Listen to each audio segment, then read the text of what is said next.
Guerrilla urbana en pantalones de campana y canciones de los Rolling. Buenas tardes. Y niñas en mi falda.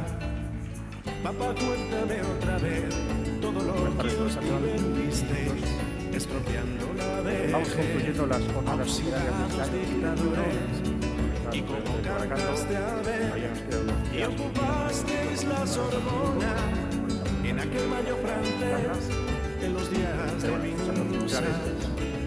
Papá, cuéntame otra vez esa historia tan bonita de aquel ídolo que mataron en Bolivia y cuyo fusil ya nadie se atrevió a tomar de nuevo, y como desde aquel día todo parece más feo. Papá, cuéntame otra vez que tras tanta barricada y tras tanto puño en alto y tanta sangre derramada, al final de la partida no pudisteis hacer nada, y bajo los adoquines no había arena de playa. Fue muy dura la derrota, todo lo que se soñaba se pudrió en los rincones. Luisa Oliva, periodista y escritora, algunos de estos poemas. Va a conducir el acto como moderador y presentadora, entrevistando y haciendo un diálogo con César, Loli Rubio, que es vicepresidenta de la Asociación Artística Vizcaína, periodista y poeta. Gracias, bienvenidos y que lo disfrutemos.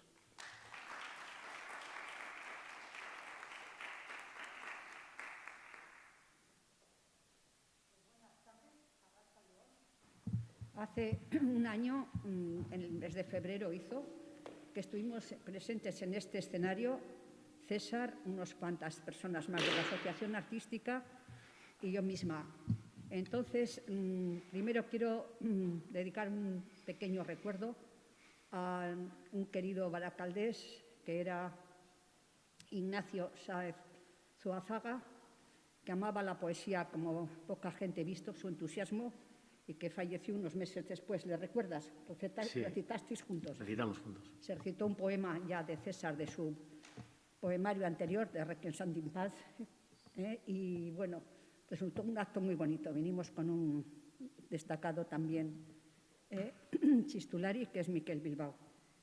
Bueno, dicho esto, el libro que hoy hemos traído, que presentamos, te lo he dejado el mío, ¿no? Perdona, no, he traído el mío también. Debajo. Vale. Escondido. Está escondido. Los folios, estas cosas suelen pasar.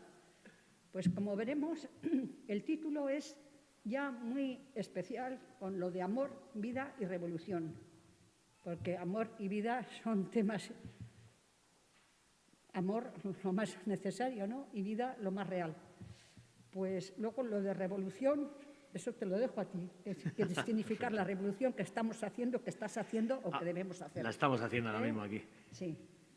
Bueno, pues este poemario, sinceramente, a mí me ha causado una impresión muy buena, porque ya veo los pasos que va dando dentro de su revolución de más madurez, que tiene una enjundia en los temas, bien desarrollados, con amplitud, y fíjate que me gusta especialmente toda la introducción que haces, las dedicatorias, qué cariño realmente hay en tu persona, y creo que debéis leer todos. Incluso luego hace también unas referencias, presenta unas referencias a algunos poetas destacados como Walt Whitman, un mundo que ha sido realmente revolución en la poesía, los saltos de la poesía. Incluso uno de los poemas que después leeremos, como de Cavafis, también nos hizo una propuesta interesante, que lo importante es el camino, no el final, sino lo que vamos disfrutando en el camino también. Y bueno, ya digo, mi impresión es óptima, sinceramente. Creo que a nadie os va a defraudar si os gustan los versos. No, es la pura realidad, porque si no, no lo diría así abiertamente, no todo me complace. Leo todo lo que puedo poéticamente, porque también me ha gustado escribir. Son cosas que nacen de lo más profundo, diríamos, de lo que observamos y de lo que queremos, ¿no? Que puede cambiar también bastante a lo largo de la vida. Pero esto, en principio, es mi idea primordial.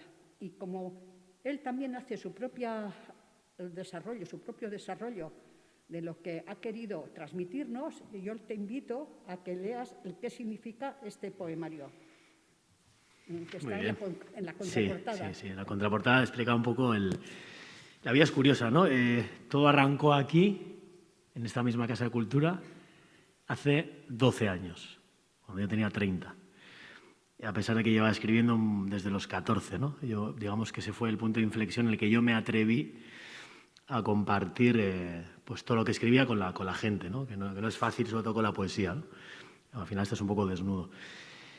Lo último que publiqué es hace 10 años. En esos 10 años he hecho muchas cosas, mucha formación, muchos trabajos. La vida me ha dado unos altibajos interesantes que me han hecho aprender y reciclarme y reforzarme. Bueno, creo que como a casi todos en estos últimos 10 años, entre crisis y pandemias. Y esto se quedó aparcado el año pasado por el COVID, este libro. Se iba a presentar también en estas jornadas y por eso lo hemos retomado. Y lo que yo explico en la contraportada es por qué esos 10 años, ¿no? Y qué ha pasado durante 10 años, desde mis 30 hasta mis 40, que es todo lo que recoge este libro, ¿no? Y dice así, han pasado 10 años intensos y sobre ellos he escrito, sobre la plenitud de existir, sobre el amor más bonito y arrollador, porque tuve la suerte de volver a encontrarlo. También sobre el desamor, cuando duele profundo, sobre la soledad. España cayó en una crisis sin precedentes y yo caí con ella. He escrito sobre perder la autoestima y hasta la fe, sobre ese poderoso agujero negro, sobre derribar casi todo para construirlo de nuevo. El mundo se sostiene sobre cimientos materialistas y despiadados, patriarcales, lejos de toda justicia y humanidad, generando graves desequilibrios. Esto no funciona y todas lo sabemos. No hay planeta B, pero tampoco hay humanidad B. Y será feminista o no será. Pero existe la esperanza. Yo la viví junto a otros muchos en las plazas. En un mundo así, alzarse es casi un deber. Y también sobre ello escribí, sobre mayos de luz y de insurrección. Han pasado 10 años con momentos duros, sí, pero a ellos les doy las gracias, porque haber sufrido es haber aprendido, desaprendido, crecido. Y cierro con una frase que no es mía, y yo digo, jamás lo olviden, y esto también me lo decía a mí en esos momentos, si existen las sombras es solo porque hay una luz. Y un abrazo enorme.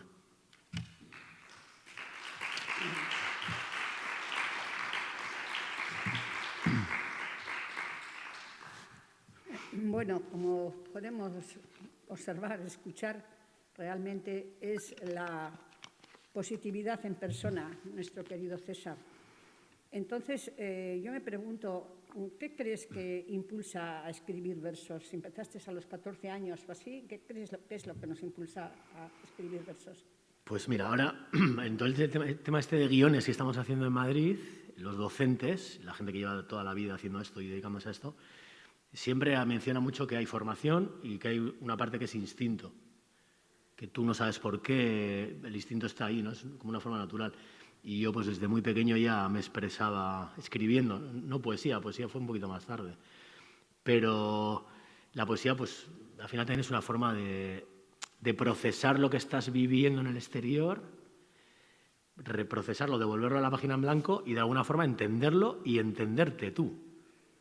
Porque en mi caso además yo tuve escondido que escribía muchos años, pues por una cuestión de complejos, de miedos, de tonterías que a veces es la sociedad, pero a veces también somos nosotros, ¿no? Sobre todo los tíos, los hombres, que igual lo asocias a algo como...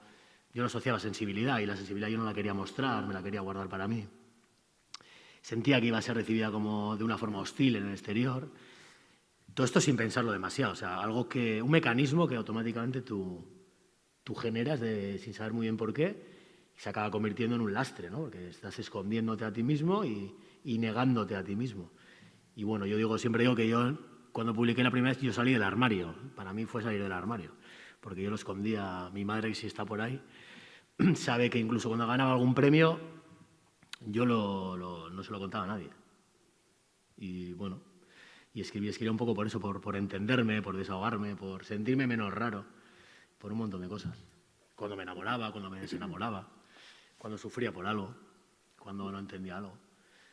Podemos decir que es un diálogo con la vida, por ejemplo. Sí, y además también se convirtió a veces en una especie de diario, porque yo los fechaba y vas contando un poco qué estás viviendo en ese momento, ¿no? Y a veces eran más intimistas, cuando era más joven, pero luego te empieza a preocupar mucho lo que pasa afuera, ¿no? Hay muchas cosas fuera que no están bien y el cuerpo te pide escribir de ellas. Sí, pues una curiosidad que me encanta preguntar a los que practican la poesía. ¿Cuáles son tus poetas favoritos? Bueno, yo siempre he sido muy de Becker, Neruda. O sea, los románticos para mí eran siempre como muy referencia, ¿no? Son los que primero lees en el cole, conectas o no conectas. Lorca, por supuesto. Luego descubrí con los años a otros autores extranjeros, entre ellos Whitman. Más que nada con los que tú sientes que tienes cierta afinidad o ciertas cosas en común. Alberti, Pessoa, cuando aquello devoraba todo lo que caía en mis manos. Pero esos son mis referencias, yo te diría Lorca, Neruda, Becker, Whitman, por supuesto, Pessoa, Bukowski también leí mucho tiempo en su día, que es una poesía diferente, más canalla, más urbana.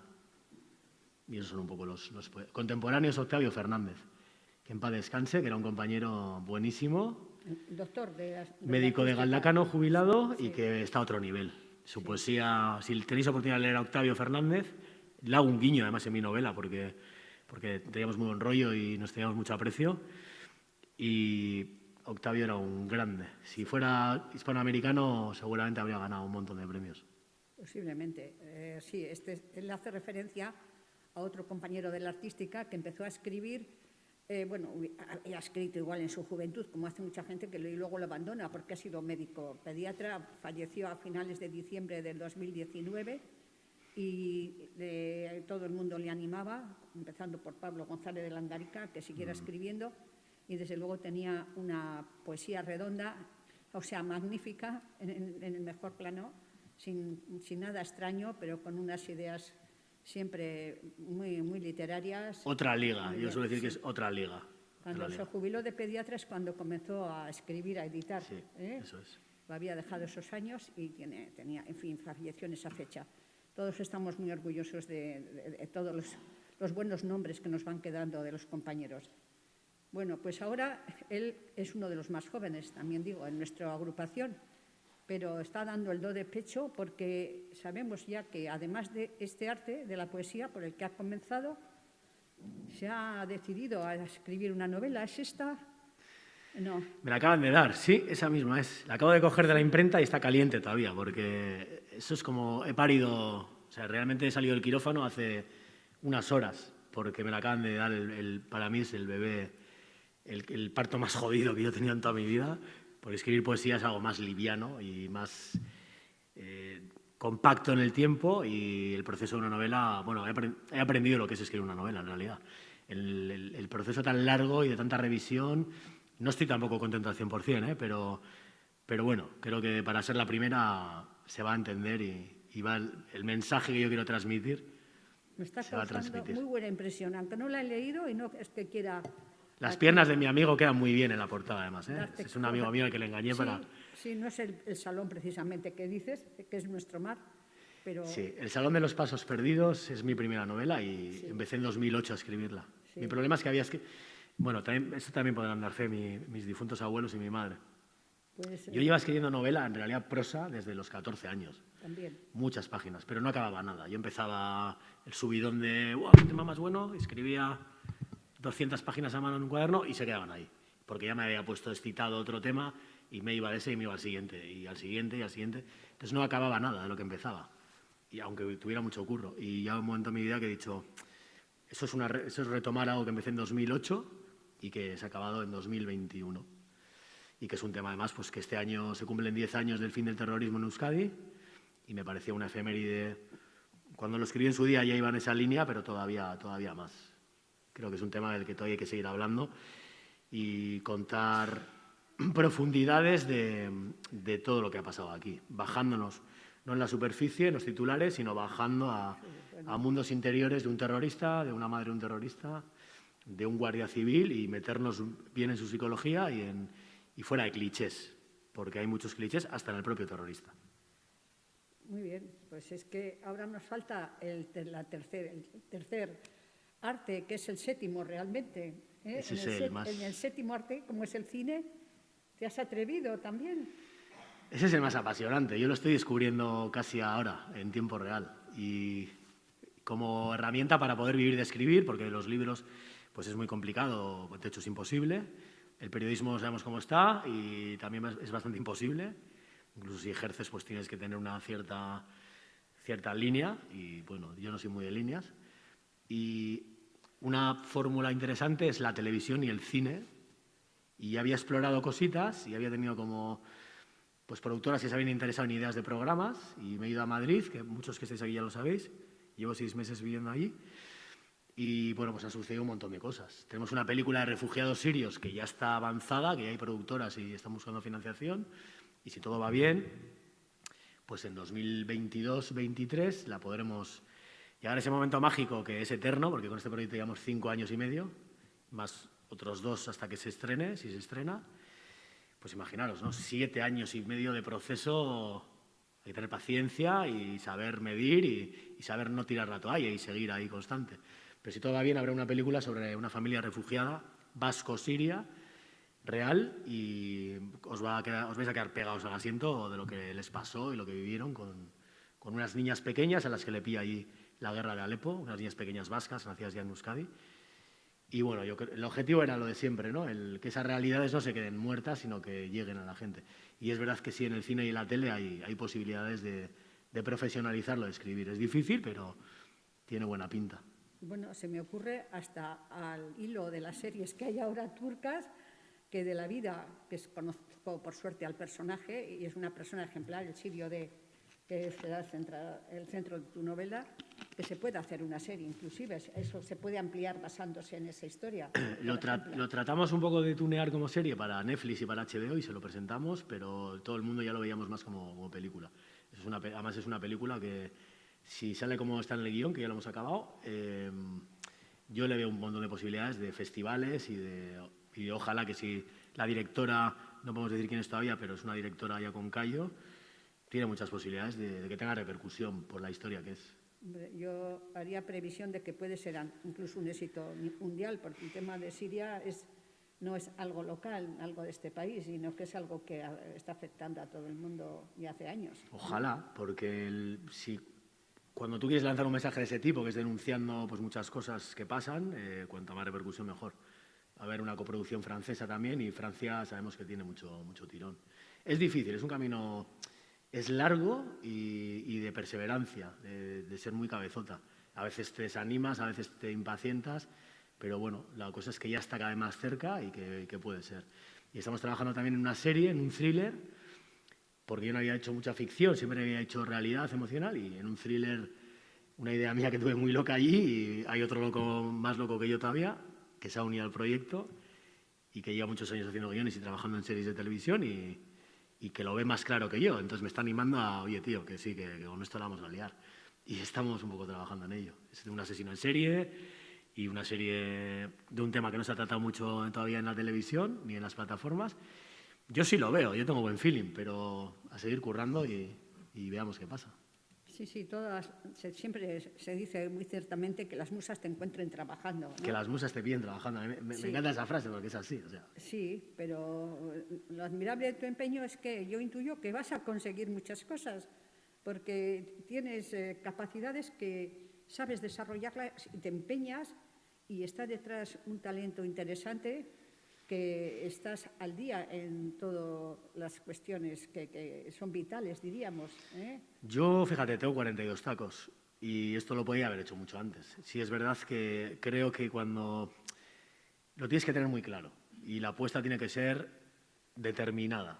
O sea, si no hay una apuesta determinada, te puedes acomodar en cualquier otro tipo de trabajos como los que he tenido yo y vivir muy bien, pero irte de tu sitio, irte de tu sueño, de tu meta.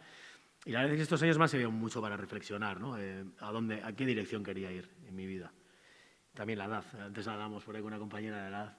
Cada vez lo he ido teniendo más claro y más claro y más claro y cogiendo un poco más de confianza y más de confianza y recuperando al niño que escribía tirado en la moqueta. porque hubo una temporada de mi vida que lo olvidé. Me dediqué a otras cosas que no eran precisamente constructivas y casi he hecho al garete. Mi sueño de niño casi lo tiro por la... Pero bueno, tenía esta deuda, por eso ahora ya esta novela para mí significa un montón de cosas. Es como cerrar un círculo, es como reconciliarme conmigo mismo y ya, igual ya no mirar tanto atrás y mirar más adelante. Todavía mi psicología, mi cuerpo, todavía había veces que me tiraba mucho atrás y lo he tenido que trabajar para reconciliarme y para mirar hacia adelante y decir, bueno, esto ahora ya vas donde quieres ir. Pues en principio y sencillamente Sorionak, porque llegar a poder producir, bueno, producir se llama el que paga, ¿no? Pero Sí, realizar una... Que le vaya bien, porque si no cobra él, no cobramos ninguno. Una película, yo pienso que puede ser por el tema de nivel mundial, pero bueno, depende cómo se haya hecho, con todos los respetos, etcétera, cómo se haya realizado. Se basa en un corto que, si lo podéis ver en internet, se llama Fuimos Siria, todo seguido, Fuimos Siria, y donde sale el protagonista, luego lo hemos ficcionado para poder hacer una película que las productoras tuvieran interés, porque empezó como un documental muy cortito de 5 minutos y se llama Fuimos Siria. Si lo podéis ver, pues yo creo que os va a flipar. O sea, son testimonios del sirio, de una señora que vivió el bombardeo de Guernica, de Miren, y se acordaba, tiene ahora casi 90 años, pues se acordaba cómo caían las bombas y de detalles que son increíbles de escuchar. Y luego de gente que se fue, pues, unos chavales de Zarauz que se fueron con motos de agua a sacar refugiados del agua, con un par. O sea, cogieron sus furgonetas, sus motos de agua y se hicieron los miles de kilómetros que hay hasta Lesbos y se tiraron ahí meses, eran socorristas de la playa de Zarauz, sacando gente del agua y decían que no querían volver, que es que no querían ni dormir. Y esas cosas yo creo que hay que contarlas porque necesitamos escucharlas y necesitamos tenerlas todo el rato aquí. Bueno, que somos unos privilegiados realmente a pesar del COVID y a pesar de, desgraciadamente, los puestos de trabajo que están temblando. Y saldremos adelante. Yo pienso que nadie se desespere, ¿no? Sí, tenemos que mandar un salvoconducto cultural. Yo ya aprovecho, porque, joder, para venir a IKEA no hace falta, pero para venir aquí sí. Y es un poco, no sé, yo creo que había que repensar. Igual hay que presionar un poco a nuestros gobernantes, los de aquí, los de todos los lados, digo, para ver qué pasa con la cultura, ¿no? Porque ya te digo, al IKEA puedo ir, que ahí no me debo contagiar, pero a un teatro, a una casa de cultura, a una presentación de un libro necesito un papel. No sé, a mí me chirría un poco, con todos mis respetos. Y quería decirlo. Bueno, perdona, que necesito aclararme. No es una película, entonces, al uso, es un corto lo que habéis realizado. Nace el largometraje que haríamos en cine, que se va a hacer en cine, parte de un cortometraje que hice yo hace 5 años, que era un documental que se llama Fuimos Siria. Y la película se llama Bajo el mismo sol, porque estamos todos y todas bajo el mismo sol, y ya se ficciona una parte, que era la herramienta única que teníamos para que se interesaran, si no nadie la quería. Bueno, pues son pasos importantes, sin lugar a duda, estas creaciones de diversos campos que son tan mundiales, porque ya las artes llegan a todos los rincones del universo. A mí todavía me cuesta un poco, estoy haciendo mi digestión, porque Madrid ha sido como que ha explosionado todo lo que ya estaba sembrado desde aquí, más cosas nuevas que han surgido allí, y estoy como todavía respirándolo. Y bueno, hasta que yo no lo vea en el sofá de mi casa no me lo creo, pero bueno, vamos bien. Vamos a cambiar un poco. Y os invito a que Luisa y tú recitéis algo del libro. Ya se me había olvidado que tenemos que recitar. Hemos venido ante todo por el tema del poemario. Vamos a escuchar algunas de las obras. Luisa, por favor. Bueno, yo voy a empezar nada más. Aquí. Sí, ahora dan la luz. Sí. Bueno, yo voy a abrir con los agradecimientos de este libro, ¿vale? De Amor, Vida y Revolución. Dice así, dice, gracias a Isabel por ayudarme a trabajarme y a reconstruir la base, por enseñarme a reconciliarme con mis fantasmas. La sal en las heridas duele, pero cura, es necesaria. Habría envejecido sin problemas, pero sin perdonarme muchas cosas, y con algo más del peso necesario en la mochila. Y por enseñarme a respirar, aunque en eso ya os digo que soy fatal alumno. Gracias a la oscuridad, porque de ella aprendí a valorar aún más la luz. Gracias a los que siempre han estado y nunca se fueron, pero también a los que llegaron. A todas las personas con las que he compartido estos 10 últimos años de mi vida. Nos construimos y unimos unos a otros cuando interactuamos, cuando nos abrimos. Solo así. Os quiero con la piel. Y de hecho mucha de esa gente estáis aquí hoy y para mí es un lujazo. Que lo sepáis. Y gracias a vosotras y vosotros, quienes abrís de par en par el alma para dejar que otras emociones y conocimientos entren en ella. Quienes leéis, quienes escucháis música, vais al teatro, veis películas. Porque sois vosotras y vosotros quien nos mantiene vivos. A los periodistas, a los novelistas, a los guionistas, a las compositoras. Vosotras y vosotros. Es bonito sentir que la vida pasa y que crecemos juntos. Así que, 1000 veces, gracias.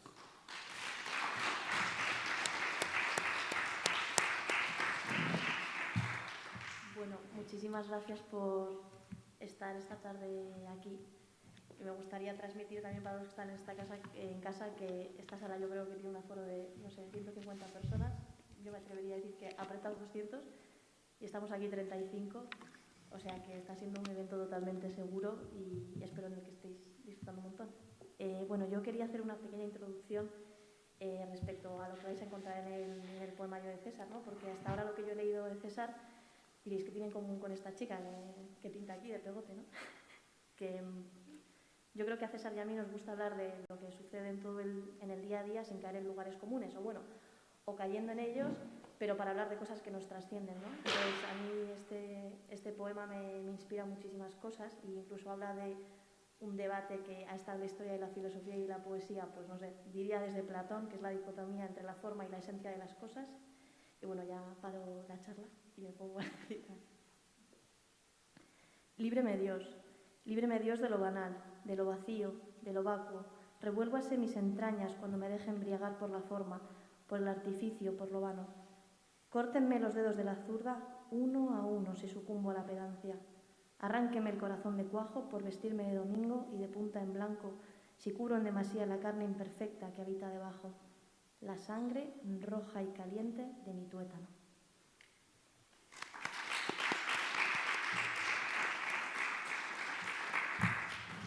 Bueno, yo no se ha hablado de Luisa, pero os voy a hablar.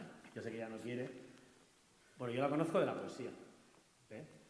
Nos conocimos en un acto feminista del 8M, yo creo recordar, recitando temas de ese contenido.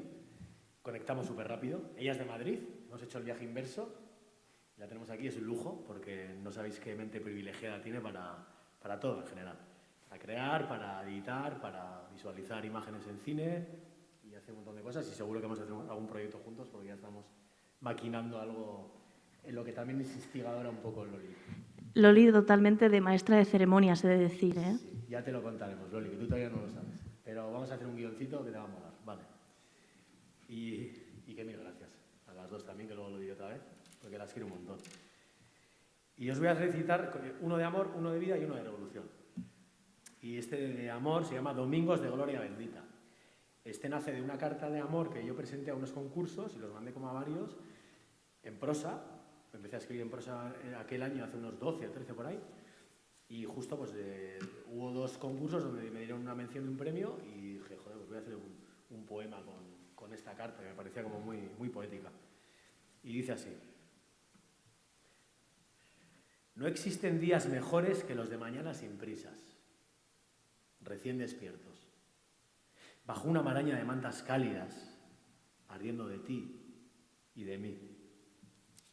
Pasamos el rato pegados mirando al techo, cual si fuera el blanco roto un infinito cielo azul, y yaciéramos nosotros sobre césped fresco.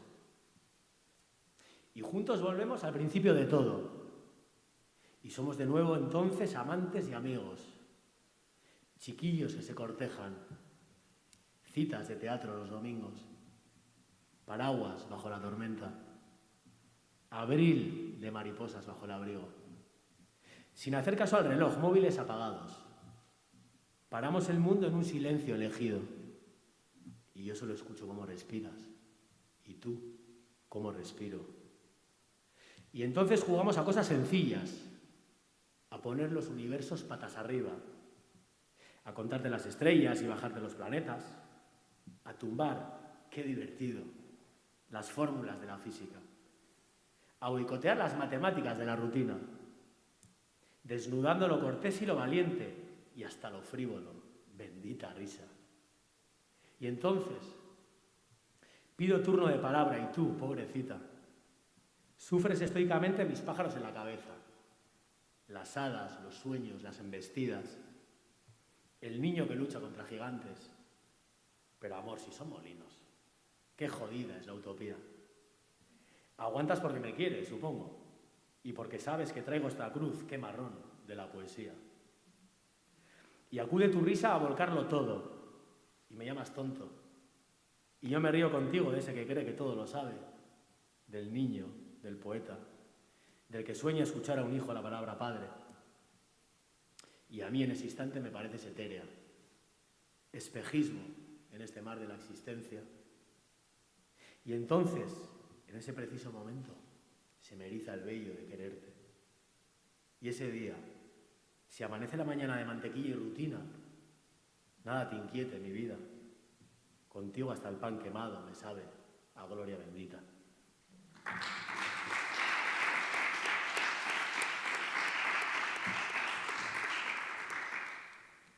Bueno, respecto al título del poemario de César, no podría ser más acertado, ¿no? Porque yo pienso que el proceso del amor y de la pasión tiene mucho que ver con la revolución, ¿no? Porque enamorarse al final es implicarse en cuerpo, alma y en idea para que algo se haga real. Y pienso que ser revolucionario es lo mismo, ¿no? Y bueno, ahora va el poema, que se llama La obra maestra de tu cuerpo. Dicen que el corazón llenaría en una hora un camión cisterna de 8.000 litros. Yo no sé cuántos océanos desde que tú y yo no sabemos, por cada sístole y diástole llenaría el mío. Dicen que el alma, cuando muere el cuerpo, escapa esa etérea dejando 21 gramos de vacío. Yo no sé qué ocurriera si esa balanza, si te fueras un día y siguiera yo aquí, vivo. Si perdiera de tu boca esa química que explota, célula a célula, en los labios míos.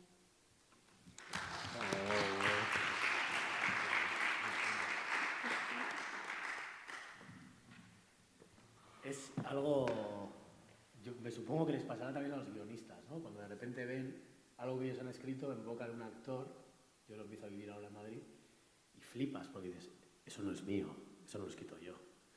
Porque es una pasada, es una experiencia que, joder, emociona, ¿eh? Así que gracias. A ti. Bueno, y la vida es dual. Este libro también habla que la vida es dual, ¿no? Ya lo hemos dicho antes en el resumen, de que siempre vamos a tener momentos duros, jodidos, y hay que tragar y pasarnos, porque no queda otra.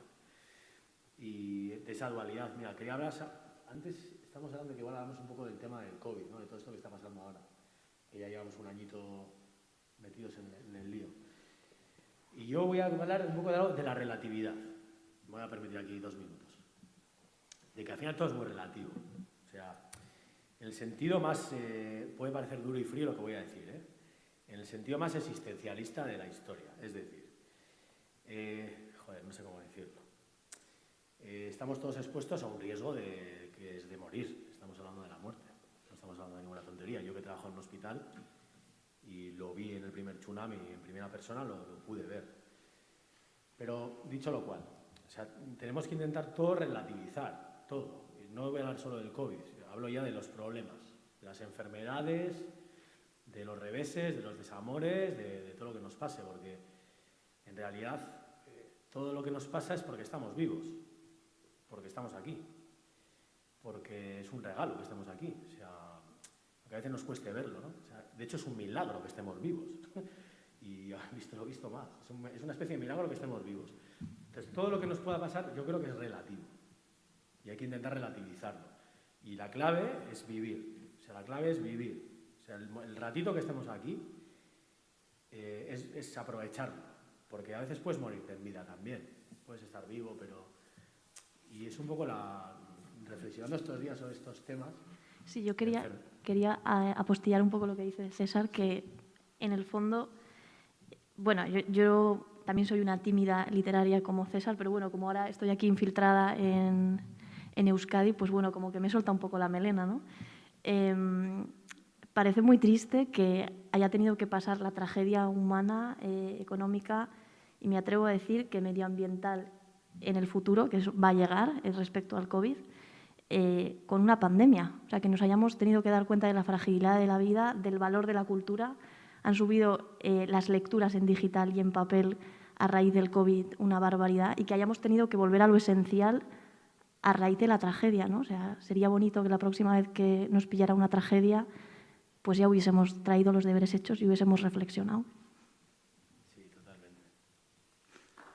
Sí, ojalá que saquemos esas lecturas, porque yo creo que son las más interesantes. Dice una amiga mía que estamos entrando en la era emocional, porque todo esto nos está haciendo a todos como muy de aquí. A ver si es verdad.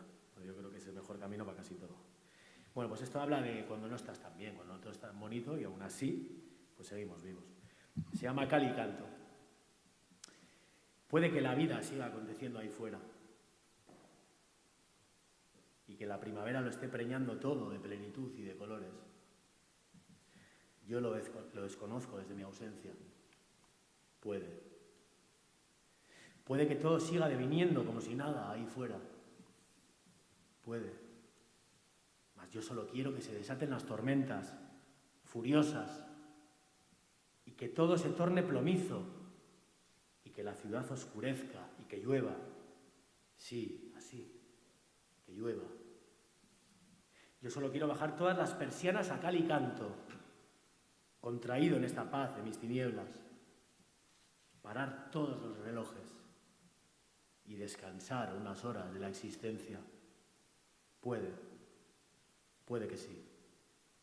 Puede que todo siga aconteciendo ahí fuera. Puede que ahí fuera, en algún lugar, aún sobreviva la primavera.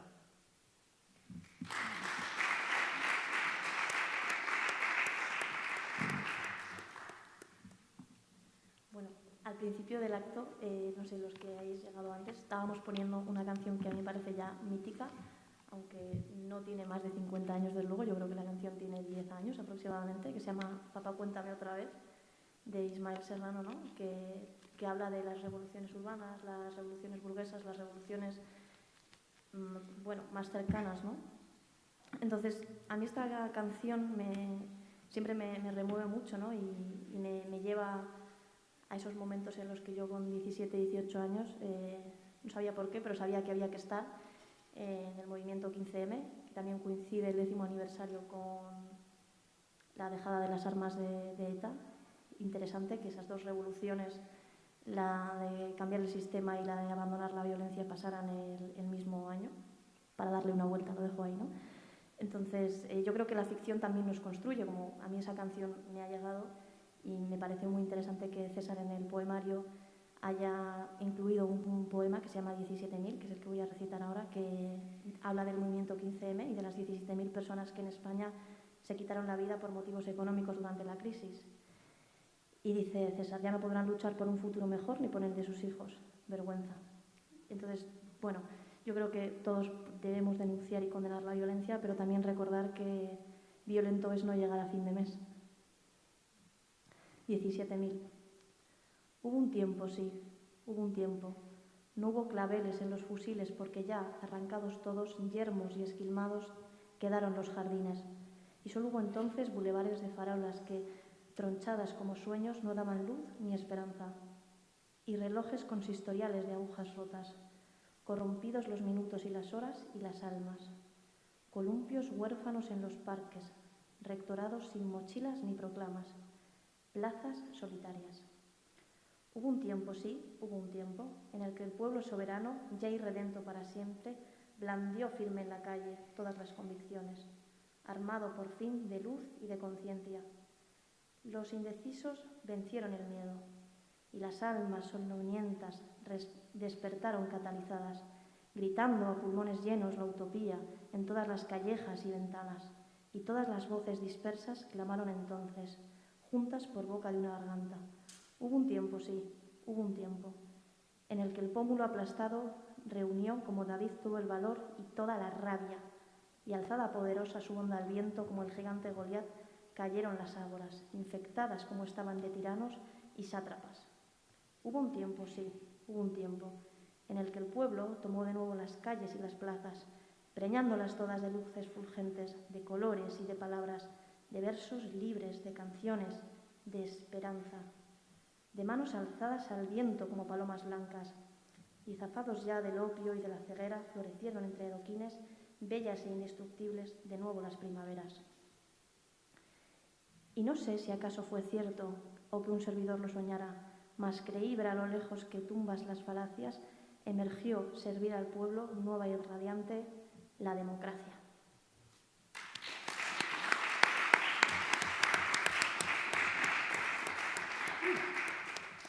Me ha recordado momentos que hemos vivido muchos de los que estamos aquí juntos, cuando nos fuimos a alzar la voz a Madrid, a rodear el Congreso, que es nuestro, que es de la gente, y que nos lo habían mancillado. Claro, porque César es de la generación de los que para mí eran los mayores en ese momento.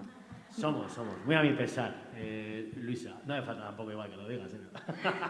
No, pero quiero decir que somos nos servían como ejemplo, quiero decir, de pensar, bueno, a lo mejor esto no es una tontería, ¿no? Hay gente de un par de años más que están por aquí con nosotros. Y es verdad que te voy a decir una cosa, fuimos muy tarde, mi generación fuimos muy tarde, por eso pasó lo que pasó. Así que tenemos parte de culpa. Yo he leído uno de amor, uno de vida y ahora voy a leer uno de revolución. Esta es una revolución, además, en la que los tíos, especialmente, tenemos que tomar partido desde ya, acompañando, pero vamos tarde, porque somos juez y parte. Este poema se llama Planto. Aquí en Euskadi sabe lo que es, en Madrid no, pero Planto, pues eso, el grito de revolución de hasta aquí hemos llegado. Esto lo escribí en marzo del 2019. Y dice, no te ama quien te hace pequeña. Y dice así.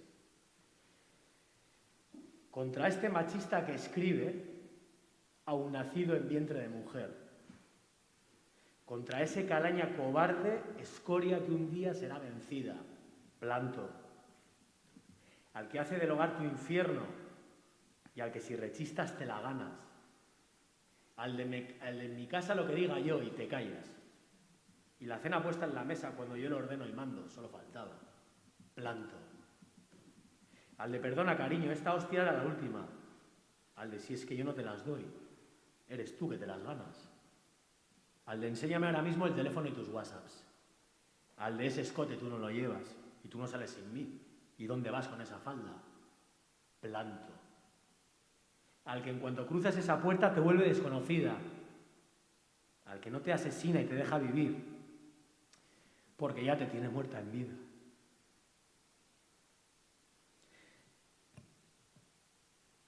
Al que el cariño hace pavor y de los besos saliva, Planto.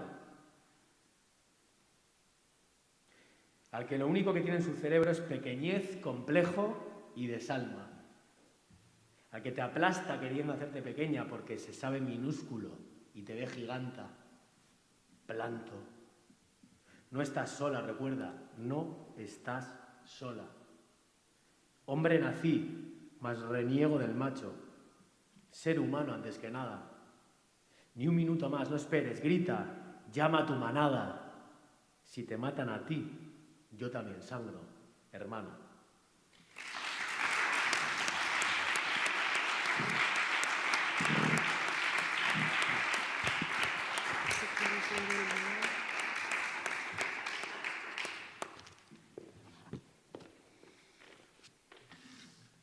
Bueno, otra reflexión más, ya lo siento, me gustaría hacer un pequeño momento de reflexión, un minuto de silencio, no hace falta porque me parece que de las dos personas de las que voy a hablar hacían de todo menos estar en silencio y me gustaría que reflexionásemos sobre lo que ha pasado en Burkina Faso con David Beriandiain y Roberto Fraile, el camarógrafo y el periodista que han muerto, yo diría, en acto de servicio a la democracia y a la información, ¿no? Van a darles ahora la medalla al mérito civil, que bueno, al menos nos deja un poco más con la conciencia más tranquila, pero quizás lo que tendríamos que hacer es trabajar todos por un mundo en el que la gente que simplemente cuenta las cosas no le acaben lloviendo las hostias, como dice la canción de la que hemos hablado antes, de Papá, cuéntame otra vez.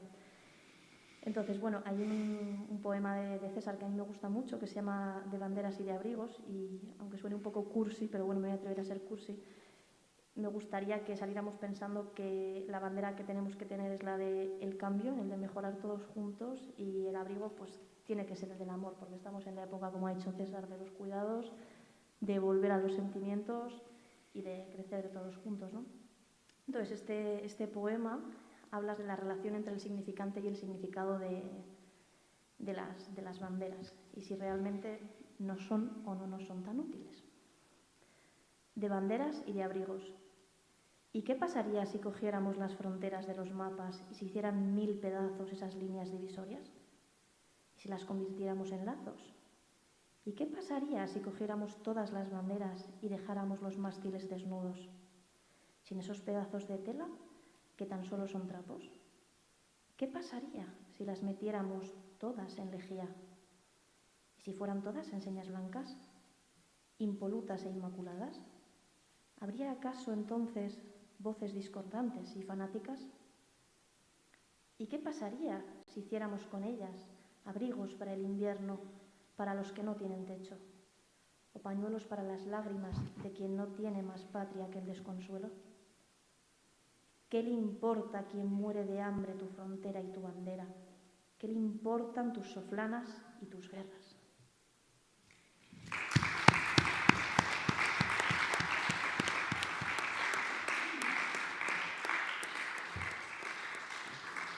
Yo no puedo dar más que las gracias a quienes ponéis voz a las letras que uno escribe. Y yo sé que Loli, porque Loli también es poeta, escribe. Yo luego os voy a hacer una especie de guiño antes de marcharnos, porque me apetece a las dos. Y que igual quería recitar alguna cosilla y te animamos a ello. Hoy tengo el fallo de las gafas y es un problema importante. Entonces, ¿Quieres hacerlo desde aquí, desde el asiento? No puedo ir hasta allí, pero el problema es que no he traído las gafas adecuadas, cosas de la vida. Hoy ha sido... ¿Nos la jugamos? Venga, ¿arriesgamos un poco? Bueno, nos la jugamos. Venga, que sí, que tú eres una tía chapalante. Sí, a ver. Venga, Que voy allí, avante, aquí, donde tú quieras, más cómodo estés. Sí. Bueno, yo había escogido 2 poemas. Uno es el de los peregrinos y otro, Yo imploro. Ya digo, y con un problema de estas auxiliares de los ojos, que son las gafas, pues a ver con lo que puedo hacer. Entonces, voy a comenzar por Peregrinos, que él hace la reflexión de que lo importante es eso, no es la meta, sino el camino.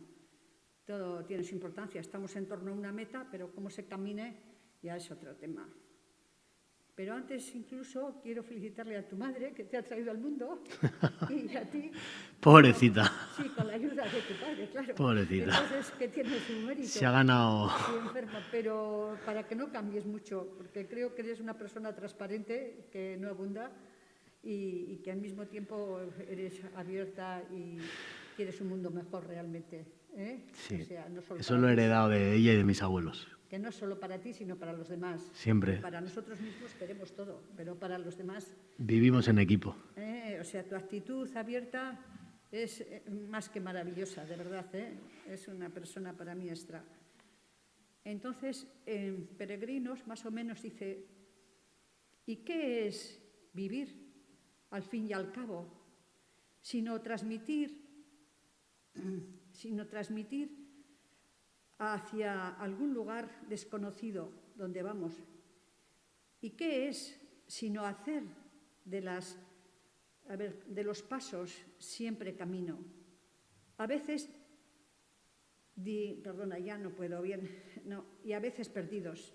A veces, tú lo sabes, directos, a veces perdidos. Dejando atrás otros muchos ya caminados en el olvido. Andar y andar por una senda, cada mañana distinta. Grata unas veces, de sol piadoso, otras de tormenta y barro algunos días. Hay un paseo mágico y placentero. Mañana, quizás, pies ajados y heridos.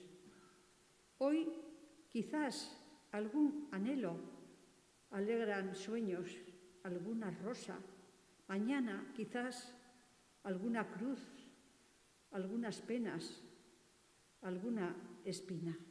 Muy bien. Pero sigue.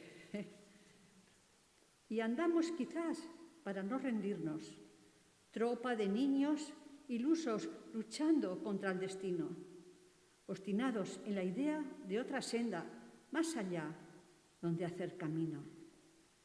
¿Y qué es vivir, al fin y al cabo, sino un transitar incierto hacia algún lugar desconocido? ¿Y qué es sino hacer de los pasos siempre camino, a veces diestros y a veces perdidos? Nacemos y morimos peregrinos. Bravo.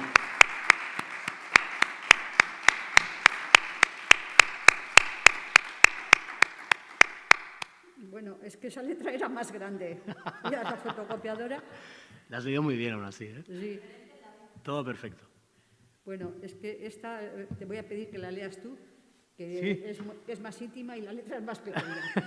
Ya digo, eso no me ha Yo le voy a pasado. dar un aplauso porque se lo ha currado. Que sepáis que viene de Bilbo, se prepara las preguntas. Sí, bueno, Voy a contar una cosa. Yo la conozco de hace mogollón de años porque es de la artística vizcaína. Y ellos hacían sus tertulias míticas del Café Boulevard.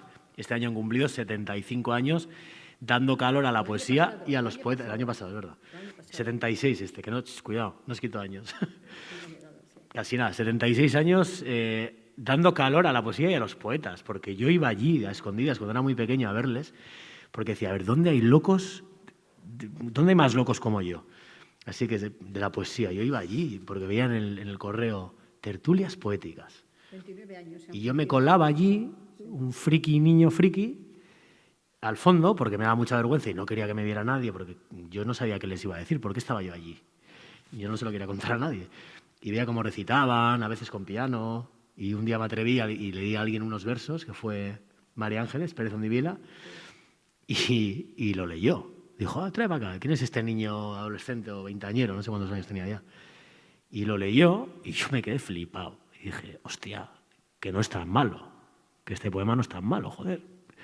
Y la verdad es que fue como, bueno, a mí me dieron un montón de calor, me hicieron sentirme menos raro, más arropado, y luego ya cuando entendí que todo esto no era antinatural, sino normal, que menos mal que había gente como esta por ahí, que siguen, porque esto es un aplauso. Porque fomentan la cultura, fomentan la poesía, y sin ellos muchos seguramente no estaríamos aquí, ¿eh? O sea, yo, vamos, en la novela también hay un guiño a la artística vizcaína y al Boulevard. Merece la pena. Tener amigos como tú que escriben versos es todo un lujo también.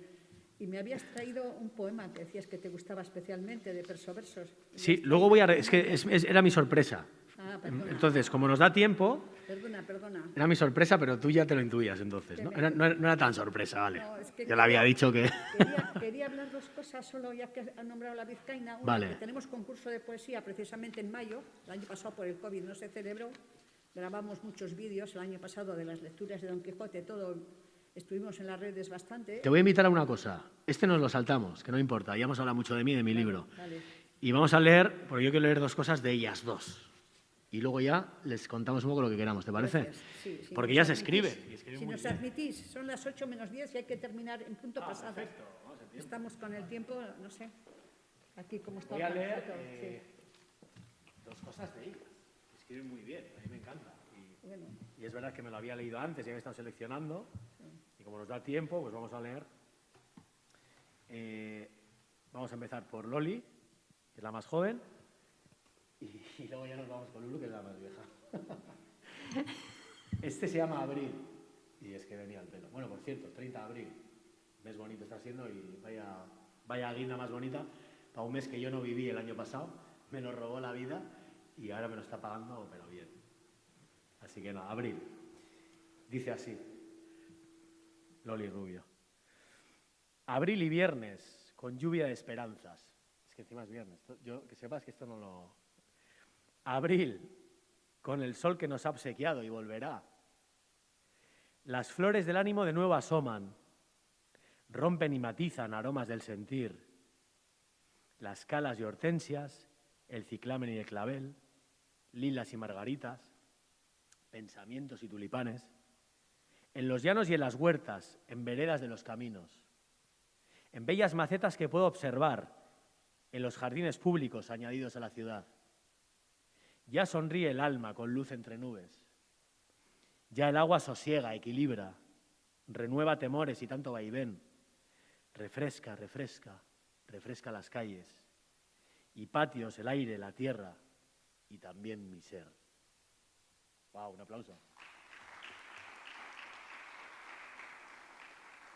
Vale. Y otro que yo he escogido porque creo que te representa un montón. Son de su libro Persoversos. ¿Vale? yo creo que te representa un montón, no sé, a mí me da, ¿eh? Se llama Queda el coraje. Y dice así, dice, yo soy la que claridad prefiere, aunque en las sombras me cobije alguna vez.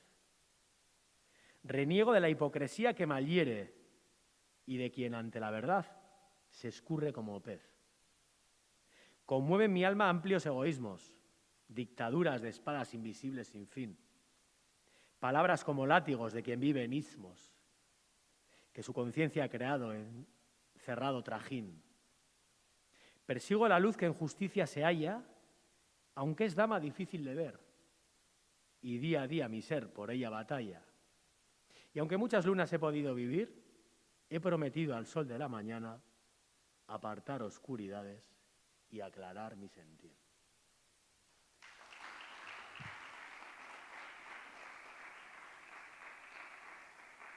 A mí me encantaron, ese sobre todo.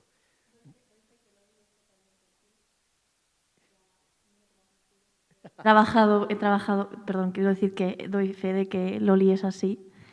Y bueno, para mí es un referente, no sé, en lo poético y casi en lo vital. Yo creo que somos dos hiperactivas. Sí, mantiene el nervio, Loli tiene no una neurona de más, como se suele decir, sino unas 200 neuronas de más.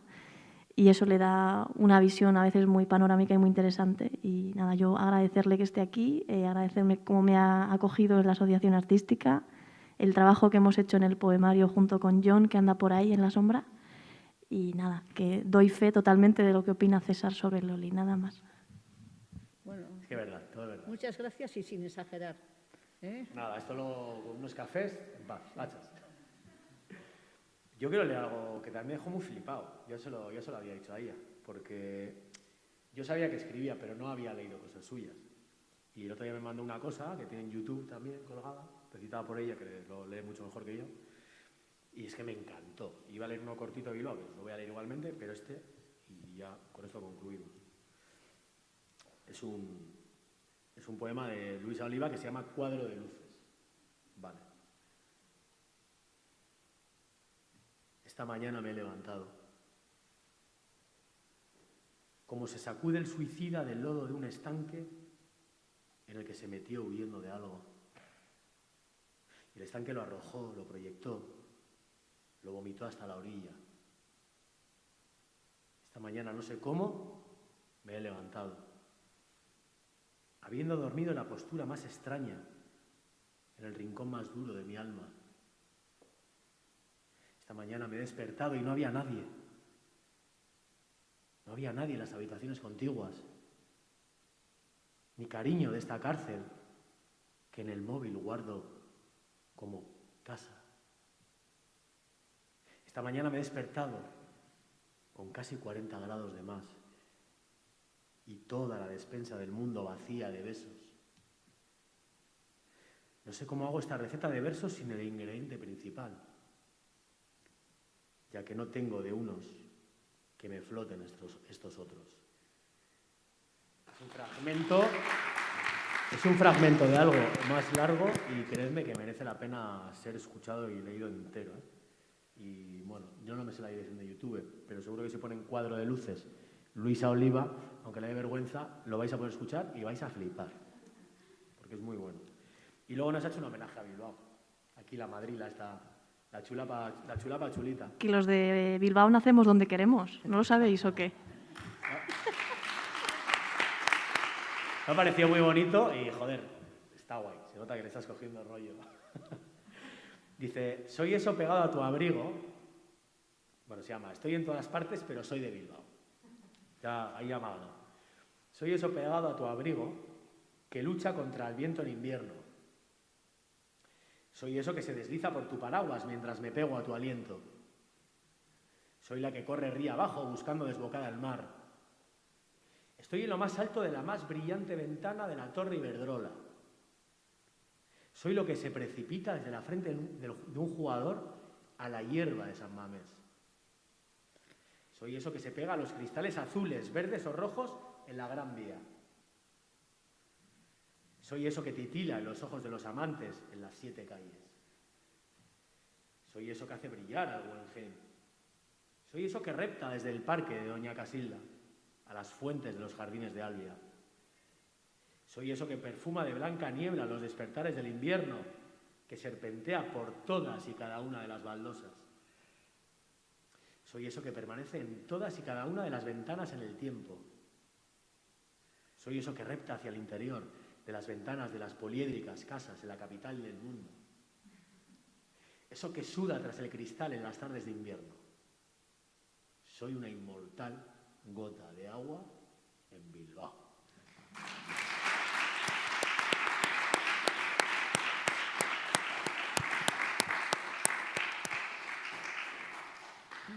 Creo que vamos a ir como terminando por tiempo. Loli, ¿os querrá decir algo? Y yo cierro ya con un último poema que es como la conclusión de todo esto.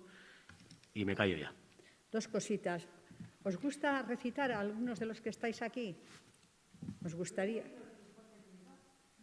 Ah, perdona, es que como estoy acostada, diríamos, no te puedo...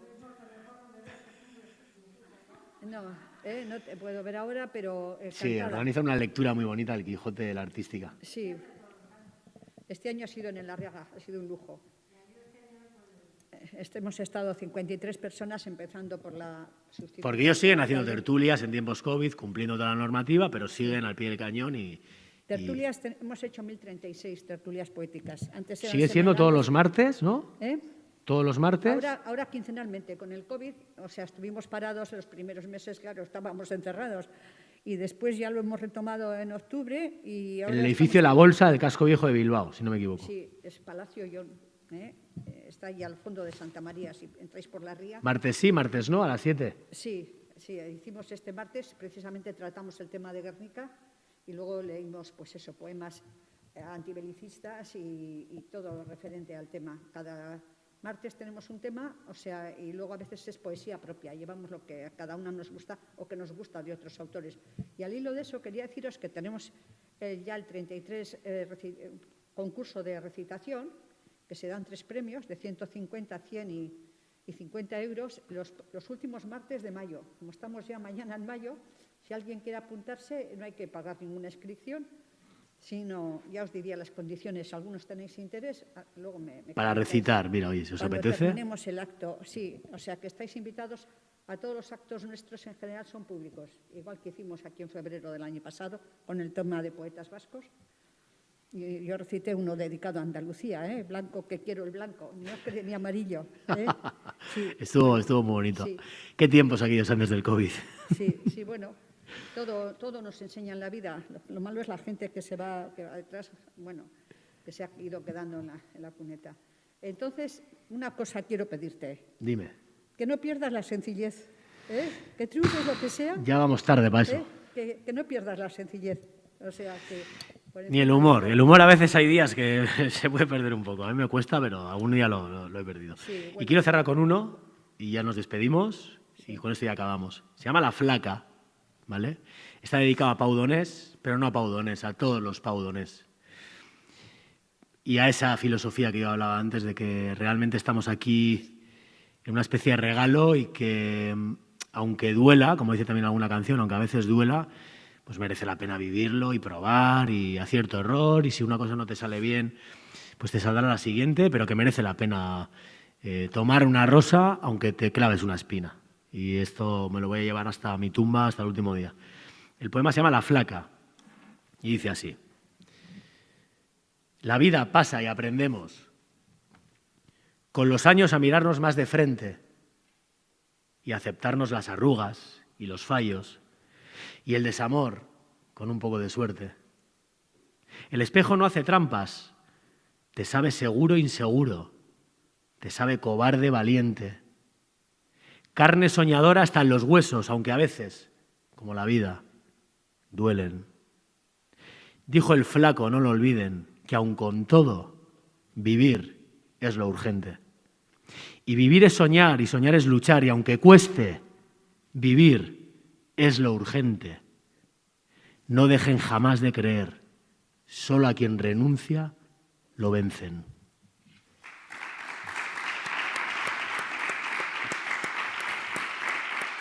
Eskerrik asko guztioi etortzeagatik. Benetan. Es una pena que no podamos irnos a tomar algo ahora, pero nos debemos un café y un vino. Lo prometo ya aquí delante de toda esta gente. Y nada, que gracias por venir, de verdad. Gracias a Loli, gracias a Lulú, gracias a los técnicos, a los del streaming, a los que están en casa y no se hayan visto, y a todo el mundo. Y gracias y que esto pase rápido para todos y todas y podamos respirar en otoño tranquilos y relajados. Ojalá que sea pronto. Un aplauso para vosotros.